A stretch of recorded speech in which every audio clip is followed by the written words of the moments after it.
Hi, I'm Claudia Brown Coulter with Pivotal Peace. I'm your go-to mediator for navigating divorce while parenting children with special needs. I'm also a registered legal document assistant, LDA, based in the greater Los Angeles area. Divorce paperwork under pressure, time-saving tips for families. The divorce paperwork process in and of itself is very overwhelming. Not to mention your emotions involved in the divorce, the fatigue around all of the solo parenting, the anxiety about what's happening with the assets, the paperwork. Oh, the paperwork. Let's talk about how you can save time. So there are 3 basic steps in divorce. Step 1, file and serve. Step 2, your financial disclosures. Step 3, your final agreement. In between step 2 and step 3, that's where you need to make your agreements. That usually is where mediation happens. But the main slowdown, it's step 2. It is step 2. It's your financial disclosures. Because they take a while to do. Kind of sucks. Let me give you some ideas as you are contemplating divorce of what you can do now, so when you get to that step, you don't delay. And like maybe send this to your spouse too, so that when they get to that step, you're ready. They're not delaying you. Because you know that's how it is. So, when you are approaching your step 2 paperwork, you're going to need a checklist of all of the things that you need.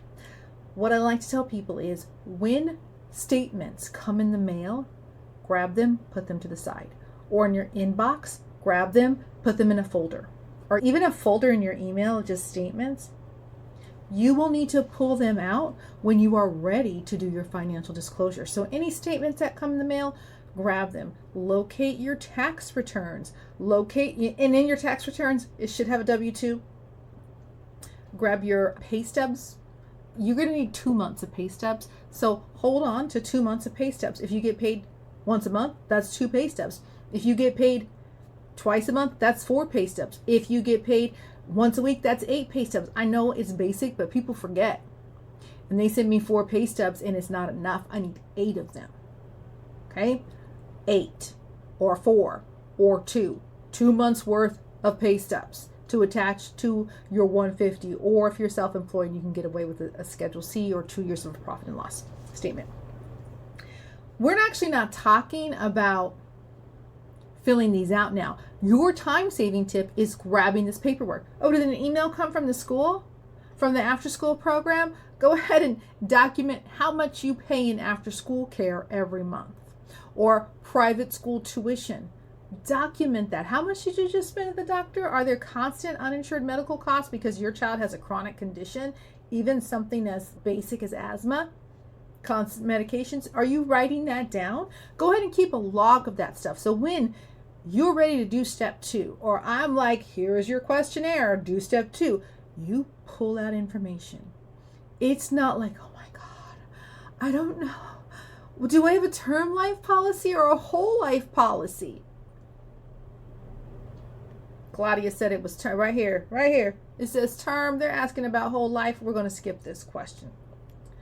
Once you have this information, take a month or 2 as you're contemplating divorce. Just put things aside. Just don't shred them yet. Just hold on to them. It will help you. And you're going to need to send a copy of all of them to your spouse. Now, if you and your spouse are working through this together, even better.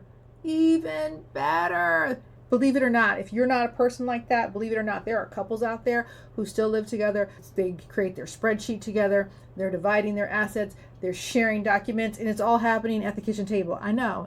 I know, right? I couldn't do that. It happens. Now, you've decided, okay, it's that day. I'm going to do my financial disclosures. Don't sit there for 2, 3, 4, 5, 6 hours. Batch your work. Set a timer. Listen, I was a teacher, so I have one of these little timers, so it's a visual timer. Set a timer. And then when it's done, decide, am I done? Do I want to keep working? Do I need a break and come back? But just walk away. Walk away. Be done for the day. And then come back the next day and do it. I don't want you to be overwhelmed. And by trying to do it all at once, you're going to get overwhelmed. Doing it in little batches, that's actually going to save you time, because you're going to be far more efficient working for 20 minutes and filling in all this information. And oh yeah, what's my employer's phone number again? Oh yeah, here it is. You're going to feel accomplished too, because you set a small goal and you got it done. I need you to batch. So you have all your documents, you're ready to sit down, you've set a timer, you're working for 20 minutes, 30 minutes, you're putting it away until next weekend, or you're putting it away until tomorrow. Do that. When you're doing your financial disclosures, especially on the 150 where you file that, if you have kids or if support's involved, don't leave any blanks. If the answer is 0, just go ahead and put 0. It makes it easier for the court to read it. They're looking for missing information. So if you just put 0, it'll really help their eye, the clerk's eye, scan through that and do a faster, better job. So you're not rushing. You're actually not rushing. You're taking your time, but you're doing it in chunks. So your first chunk is gathering your documents, and your second chunk is sitting there 20 minutes a day, working on it and putting it away until it's done. And then you'll be done. You'll be done in no time. If at any point you get overwhelmed, you get full of fear, stop. Tell yourself we're going to come back tomorrow. And then you come back tomorrow and you try again. It's okay to feel that way. It's okay to get overwhelmed. Recognize that feeling, honor it, see if you can work for 2-3 minutes. If you can't, come back the next day. It will be better. You will get through this. If you're one of my clients and you're working with me, or you're not one of my clients yet and you want to work with me, I'm happy to have a conversation with you. And when it gets to this step, when people get overwhelmed, when they don't know how to answer the question, it's not usually because they don't know the answer. They know the answer, they know the numbers, they're just not sure how to answer it. I set up a call with my clients. Here's a Zoom link. Let's jump on there. Show me your intake form. Let's talk through. I'll show you the court form. I'll read the question to you. You tell me what should go here. We talk through it together, and it eases their anxiety and they get it done faster. That could be you too. There's a link below. Schedule it.